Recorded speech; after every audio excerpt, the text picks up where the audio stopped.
Well, this is absolutely creepy and needs to be stopped. Take a look at this, bring it up on this monitor. This round circle here represents a cell built from scratch. It's a one of a kind. And get this, it can feed, grow, and replicate like a natural cell. What do you think about that? The scientists who built it call it a spud cell. And so we're joined now by a lead scientist now, Kate Amidala. She's the University of Minnesota professor, co-founder of BioTek. She says this is just the beginning. I guess, Kate, my question is just the beginning for what? For viewers who've never heard of this, how would you describe this spud cell to them? Hi, thanks for having me. The spud cell is on the kind of a macro level, just like a natural cell. It has a membrane, and then inside it has genes and it has metabolism. The biggest difference between that and any other cell that we know of is that this one can be engineered. It's fully engineerable because we know exactly what goes in it. It has all the components known and defined. And that's not something you can say about any natural cell. So if you want to make things with biology, make different chemicals, different materials, compounds, it's much easier to convince the artificial cell to do that because we know exactly how to talk to it. We know how to engineer it. Wow, it's pretty fascinating. So you contrast that with a human cell that sometimes goes rogue, gets of a mind of its own, maybe even turns cancerous. You're saying that this cell follows the commands of the creator, but I can imagine there could be a dark side to that as well. What are the upsides and the downsides?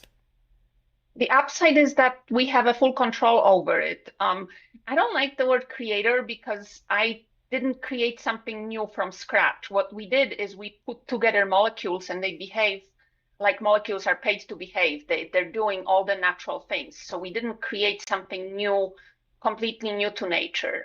We're imitating nature, we're learning from it, and we're building on it. And the possible downside, like with every cutting edge technology, there could be, we call it dual use technology. There could be potential for misuse, and we're guarding against it by putting switches inside that cell so it cannot escape the lab, it cannot live on its own, it cannot survive on its own in the environment.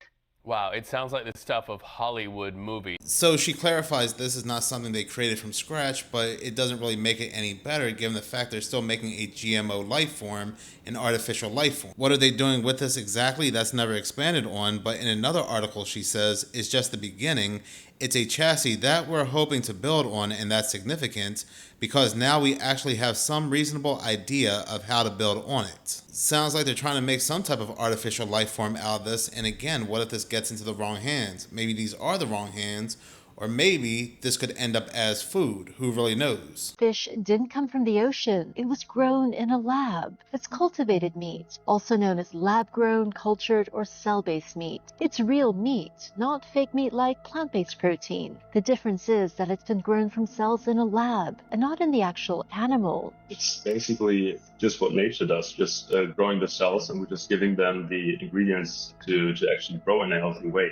This isn't the stuff of science fiction anymore. The tech is now being used to produce all kinds of seafood. That could help alleviate environmental issues like the depletion of fish stocks, health issues linked to fish like microplastics and mercury, and also animal welfare concerns. But it's not yet in the supermarkets. The availability of it in small amounts might come soon, but the availability in every supermarket in the United States is quite a ways away. Singapore is the only place in the world that currently allows the commercial sale of cultivated meat. Could this be the future of seafood? And if you think about it, when you're eating regular animal meat, those cells have long been deceased well before it hits your plate. They say that artificial cells inside artificial meat works the same way, but they also say theoretically future iterations of synthetic cells like these spud cells that we just saw could be heavily engineered to survive even after being swallowed. And with them having control of these cells, who knows what they could program them to do. These could possibly even play a role in 6G technology, which it even says that right here. Spud cells could be designed and engineered to interact with 6G technology, but as of right now, it's just speculative. But moving on, we may have learned what one of the missing scientists had been working on before they disappeared. Anthony Chavez worked at Los Alamos National Laboratory, the same laboratory that Melissa Casillas and General McCaslin both worked as well. But here's what's weird, even though Anthony Chavez and Melissa Casillas were reported as scientists, They actually were not scientists. Melissa Casillas was an administrative assistant, and Anthony Chavez, he was an HVAC worker. But when it comes to Anthony Chavez, even though he wasn't a scientist, for whatever reason, he was still involved in a bizarre quantum physics project before he disappeared without a trace. Apparently, newly obtained police reports came out revealing that Chavez had been working with an unidentified scientist on research involving matter existing in two places simultaneously before he disappeared in May of 2025. According to Los Angeles Magazine, the project was allegedly linked to quantum physics, and the pair were believed to be carrying out research at the local public library. Police never identified the scientist he was working with or stated how far the research had actually progressed. But why would an HVAC worker who also has a background in construction, nothing to do with quantum physics, be exposed to this type of classified research he would have no knowledge about? Another thing too is that he did not own a mobile phone like in all these other cases involving these actual scientists who are disappearing but leaving their phones behind. He supposedly relied on a home landline while keeping detailed handwritten journals, and the authorities are not revealing what these journals had contained. Is it possible that he, Melissa Casillas, and others who had disappeared that were labeled as scientists and actually were not, were a part of some sort of test experiment by these actual scientists? Some sort of guinea pigs for experimentations. According to the police report anyway, whatever they were working on involved some type of teleportation and particles. And it's kind of interesting too when you think of Melissa Casillas, who's been missing for well over a year. Nobody could find her body, nobody could find her remains. And then all of a sudden, just a few weeks ago, at a popular trail spot, they find her remains next to a gun, as if they just popped into existence. Maybe that unnamed scientist he was working with could have been General McCaslin. General McCaslin's last post on his supposed X account sounded like he opened up some kind of portal. It says, generate small local field, high voltage gap geometrically placed, allowed sustained dwell time in gap. That post was made on February 27th, 1:28 p.m. Eastern Time, so for New Mexico, that would be 11:28 in the morning. It is said he disappeared anytime between 11:10 in the morning and 12:04 p.m. Weird stuff, but it sounds like a couple of these people may have been guinea pigs for some kind of experiments. And we hear these very shady labs quite often, like Los Alamos Lab, but what about these very shady organizations as well, like the MITRE company? This video comes from Hallucination Hippies. You have probably never heard of MITRE Corporation, but somehow it's become one of the most talked about organizations behind the scenes in the UAP world. The fall of the dominoes with the legal interrogatives is something special, and I commend you for having the guts to go after the MITRE Corporation. Thank you. So why would it take courage to go after MITRE? Well, because MITRE isn't just kind of your run-of-the-mill defense contractor. They're a nonprofit that works incredibly closely with the U.S. government, and they help support agencies involved in national defense, intelligence, aviation, cybersecurity, super advanced technology. And most people have never heard of them because they're not really out there chatting it up on socials or anything. They operate behind the scenes, providing technical expertise to some of the government's most sensitive programs. And that's exactly why they've become topic of conversation in the UAP community. Now, official disclaimer here, to be clear, this is not evidence that MITRE is hiding information about UAPs. Okay. But if people like Burleson are trying to understand who's analyzed data, advised government agencies, or helped, shape how these cases have been handled, it's not surprising that an organization like MITRE would be of interest. MITRE might be one of those names that you hear once and then start seeing everywhere, because sometimes the most important organizations are the ones that operate quietly in the background, and that's definitely MITRE. So whether they end up being one of them in the UAP story, we shall see, but I think we're about to find out. I think the closer we get to this whole 2030 agenda, a lot of these organizations are going to come together and go all hands on deck for this whole quote-unquote alien UFO event that we know is coming. But moving on, this is a very interesting quote-unquote coincidence. Listen up. So the U.S. Homeland Security posted this on X yesterday. It says, time is short. If our sky turns red and the elites and politicians disappear, you need to be ready for some biblical S to take place. We are near the end times. Crazy. This year they've been talking about the end times nonstop. But did you notice the red sky? And I find it a coincidence that yesterday they posted this and it's got Batman in the picture. Anybody who's watched the news or been on social media has seen the couple that climbed the Empire State Building. And what was the woman wearing? A Batman mask. And how old is she? Of course, 33. Now, we also know that Venezuela last week had 2 earthquakes, a 7.5 and a 7.2. And guess what? Right before the earthquakes happened, the sky turned red. Red sky. If our sky turns red and the elites and politicians disappear, you need to be ready for some biblical. Now, let's make some connections here. So CERN did their last test on June the 18th. They're naming these particles doubly charmed quarks and strange quarks. Did you know that charmed quarks are occult black magic and divination? Quarks are primal vibrations or flavor of the quantum field. They're also one of the deepest hidden building blocks where spirit condenses into matter and is directly linked to the Kabbalah tree of life, which is all about changing your reality, which is exactly what CERN tries to do. And CERN calls these strange quirks Omega 33. What a coincidence. The end 33. And at the same time they're doing this, Saturn and the Strawberry Moon was in conjunction. And they decide just to switch CERN off on June the 29th. Now, I've seen this post from X. It says CERN is shutting down the Large Hadron Collider until 2030 for its biggest upgrade in over 20 years. Now, CERN has shut down 3 times, and one of those times was in 2023. And coincidentally, on December the 7th, the U.S. Debt Clock posted this. Y'all know about the secret window on this website, and it was all about CERN. You know, the one with the logo that's literally 666. Anyways, it was all about CERN in this little window. Now, I like what this guy said on Telegram, so I'm going to read it. What they don't tell you is that physics is just a pretty word for occult and Kabbalah practices through consciousness and becoming one with the Enself, who is the God of this world, and we know that is Lucifer. Best way to explain quantum entanglement is when a New Ager is doing astral traveling and going into different dimensions where they state they meet their spirit guides. These are fallen angels. We know that. Their bodies are here, but their spirit is in quantum. Makes sense that they would put this in their window. They tell us what they are testing to merge quantum with our reality. Quantum is the bottomless pit abyss where the fallen angels reside. And when they merge this is when we get things like the Mandela effect. Now, CERN is going to shut down until June 2030. And every time CERN shuts down, things start happening.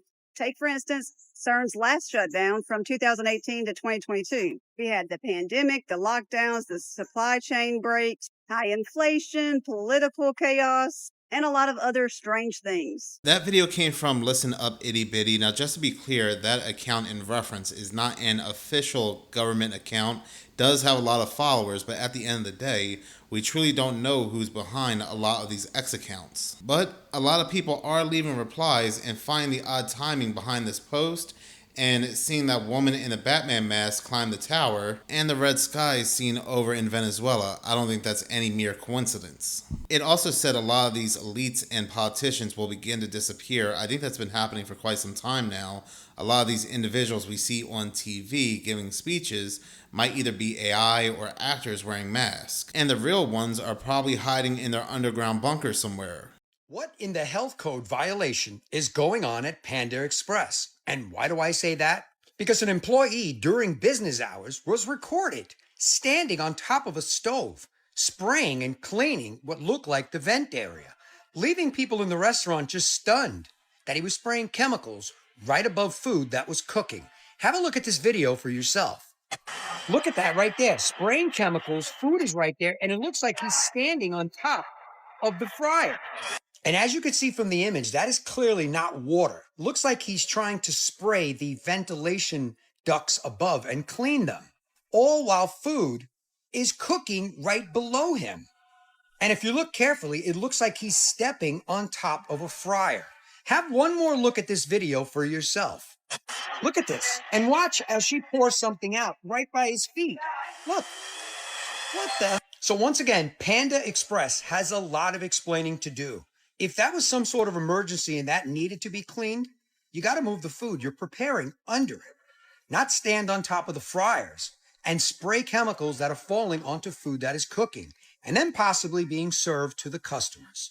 Let me know your thoughts on this in the comments. That video came from the Jody69, and it's just another reason to stay away from fast food. Now, I know a lot of people don't see Panda Express as traditional fast food, but at the end of the day, it still is. Now, and outside of Soylent Green is people when it comes to places like fast food, like McDonald's and KFC. Now, I have heard so many nightmare stories when it comes to cleanliness, chemicals, just a lack of care for the actual food that's right there. This photo has one of the creepiest things I've ever seen in my entire life in it, and once you see it, you can't unsee it. This was taken at the Hampton Court Palace in the UK, a historical site that has a lot of association with royals throughout history. Now, this person was just snapping some photos, and they realized in this particular photo, there's something peeking around the corner at the bottom of these stairs going into the basement.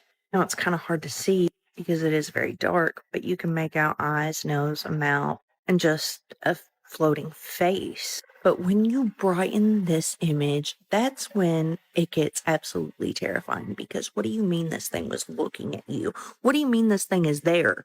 It even looks like it has like its tongue sticking out or something. It is so creepy. It honestly looks like a zombie. And because this place has so much history with the royal families, there's no telling where this spirit came from and why it's there. What do you guys think this is? Because it is absolutely terrifying.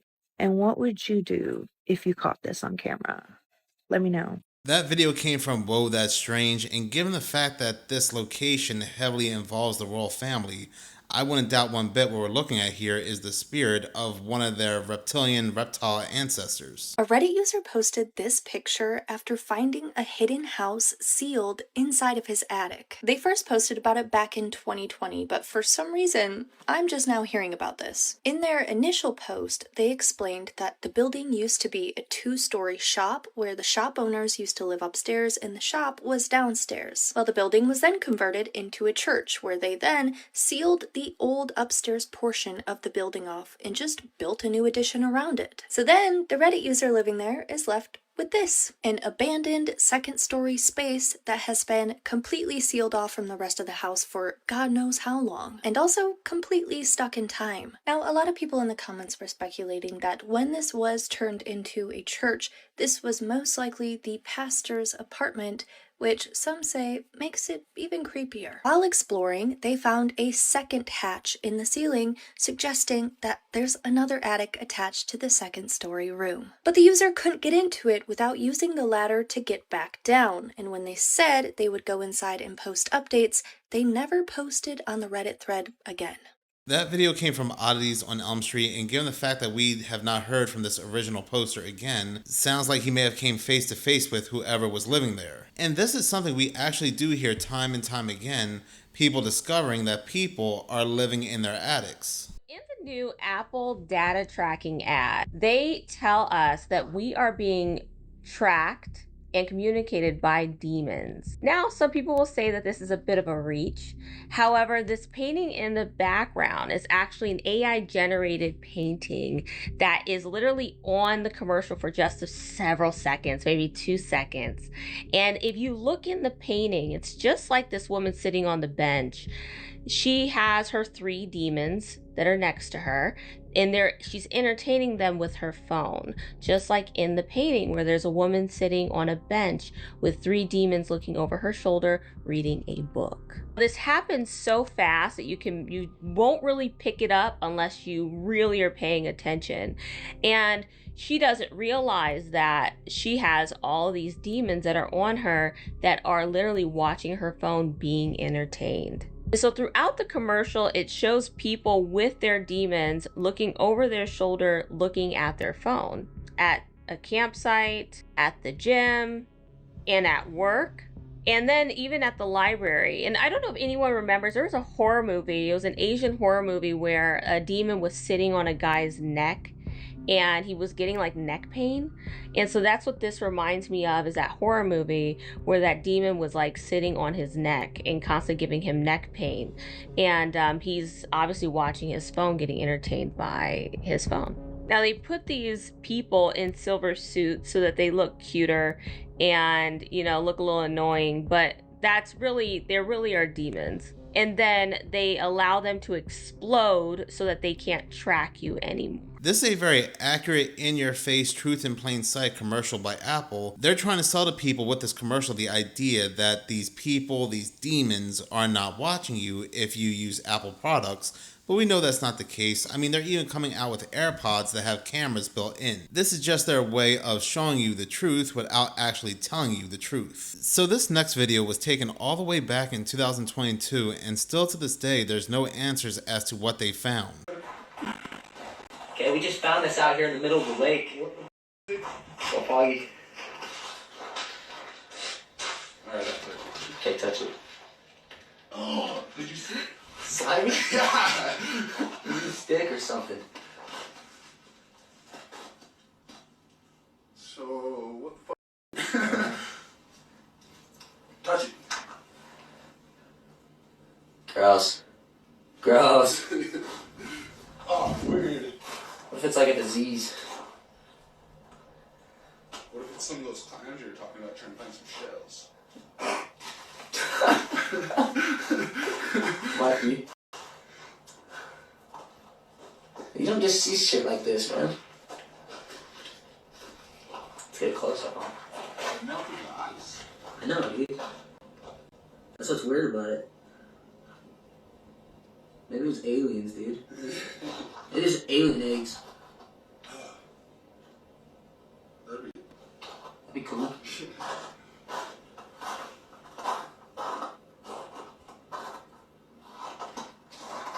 What do you think, Jordan? I don't know.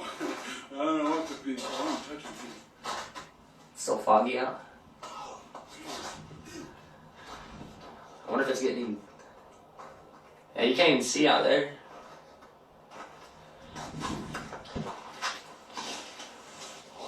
What do you think they were drinking?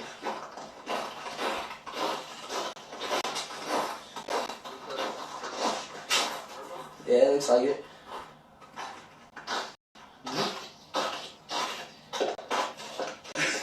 Yeah. Huh. That's fucking weird. Look at that thing, dude. I wonder if we can find out. Okay, we just found this out here in the middle of the lake. What the fuck is it? Who knows what that could be? I do find it eerie. The whole thing does look like some kind of eye. They could be some type of eggs for all we know, but I do know one thing. I want to be touching it like he was. The following footage comes from a couple of workers coming out of San Lorenzo, Paraguay. They were late into their shift, doing their normal rounds, when one of them was outside and the other monitoring him on the cameras when something truly paranormal happens. He can see his coworker stop, shake someone's hand and actually speak to them, and then turn around and walk away. But the thing is, that coworker got an inkling something was wrong. When he turned back, that person he was speaking to was gone. And it completely terrified him. But that worker swears he spoke to a man. There was somebody there asking for directions, and he shook their hand. Take a look at this footage, comment below, and let us know what you think.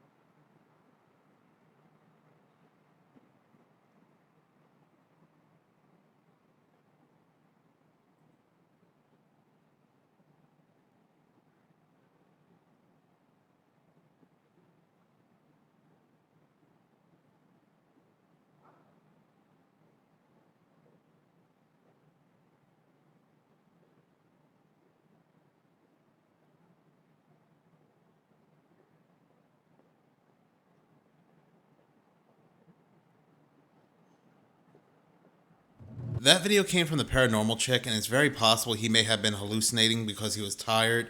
But this is something we've actually seen time and time again, like for example, this video right here.